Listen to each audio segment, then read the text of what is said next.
Okay. Hello everyone, and this is to showcase how to set NovelsVision AI API keys.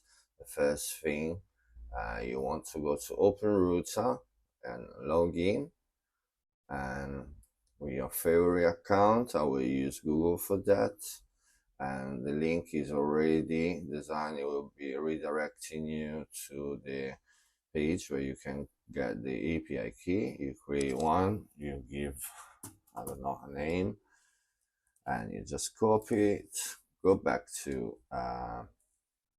setting page. I've already done that, and you just save it. Now, first, same thing, you go to Fly.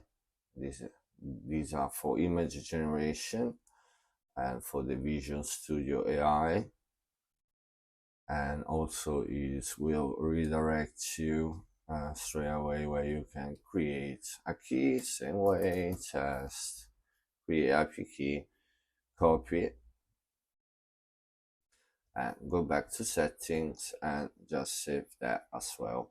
And then you can choose all the models, including the free ones. Okay, you have to add some money, buy some credits, €5, €5 that would do, just to test it. And you do the same for Fly.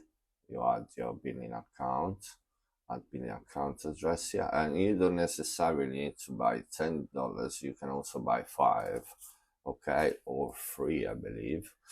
Okay, and this is all for the setting page. And then you can choose, you can use all our tools.